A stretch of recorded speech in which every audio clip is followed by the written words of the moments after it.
ఆచి చికెన్ మసాలా. ప్రధాని మోదీ నిన్నటి టూర్లో చేసిన వ్యాఖ్యలకు కౌంటర్ ఇచ్చారు టీపీసీసీ చీఫ్ మహేష్ కుమార్ గౌడ్. తెలంగాణకు హామీలు, బెంగాల్ అంశాలపై ఆయన ఏమన్నారో ఒకసారి చూద్దాం. ప్రధాని మోదీ కేవలం రాజకీయాలు మాట్లాడడం సరికాదన్నారు మహేష్ గౌడ్.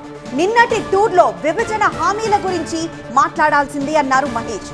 రాష్ట్ర పరిస్థితులపై మోదీకి అవగాహన ఉన్నట్లు లేదన్నారు. తెలంగాణలో మళ్లీ రాబోయేది కాంగ్రెస్, బీజేపీ ఎదిగే అవకాశం ఏమాత్రం లేదన్నారు మహేష్ కుమార్ గౌడ్. చిన్న రాష్ట్రం, కొత్త రాష్ట్రం, ఇక్కడ ఇవ్వాల్సినటువంటి నిధులు, విధుల గురించి ఉండాల్సింది. విభజన హామీలో ఇచ్చినటువంటి హామీల గురించి, విభజన చట్టంలో హామీల గురించి మాట్లాడి ఉంటే బాగుండేది. ఈ రాష్ట్రాన్ని అన్ని రకాలుగా ఆదుకోవాల్సినటువంటి ప్రధానమంత్రి గారు కేవలం రాజకీయాలు మాట్లాడి ఈ రాష్ట్రంలో మేమే వస్తామనే మాట చెప్పడం, వారు బీజేపీ పార్టీ వరకే వచ్చినట్టుగా కనబడతా ఉంది. వారు ప్రధానమంత్రి హోదాలో వచ్చినారు.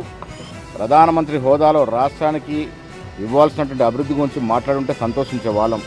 బహుశా ప్రధానమంత్రి గారికి తెలియదు ఈ రాష్ట్రం యొక్క స్థితిగతులు, ఈ రాష్ట్రం యొక్క భౌగోళిక కుల సమీకరణలు. ఈ రాష్ట్రంలో బీజేపీ పార్టీ మొలకెత్తే సమస్య లేదు. ఇది కాంగ్రెస్ పార్టీ అనుకూల రాష్ట్రం. బెంగాల్ తరహాలో తెలంగాణలో ఓట్లు తొలగిస్తామంటే కుదరదన్నారు మహేష్ కుమార్ గౌడ్. బీజేపీ ఇచ్చిన 2 కోట్ల ఉద్యోగాల హామీ ఏమైంది అని ప్రశ్నించారు. రాష్ట్రంలో ఆశించిన దానికంటే ధాన్యం ఉత్పత్తి ఎక్కువగా ఉంది. బీఆర్ఎస్ నేతలకు ధాన్యం కొనుగోళ్ల గురించి మాట్లాడే అర్హత లేదన్నారు మహేష్ కుమార్ గౌడ్. మంత్రి 1 కాదు 2 కాదు 92 లక్షల ఓట్లు తీసేశారు.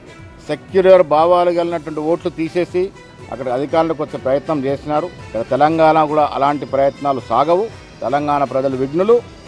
తెలంగాణ ప్రజలు లౌకికవాదం నమ్ముకున్న ప్రజలు కాబట్టి ఇక్కడ అలాంటి పప్పులేం ఉడకవు. ప్రధానమంత్రి గారు ఇంకెన్నిసార్లు వచ్చినా వారు ఒక ప్రధానిగా ఇక్కడ ఇవ్వాల్సిన నిధులు, విధులు ఇవ్వాల్సిందే తప్ప రాజకీయంగా వారు ఎన్ని మార్లు పర్యటనలు చేసినా ఇక్కడ బీజేపీ బలపడే అవకాశమే లేదు.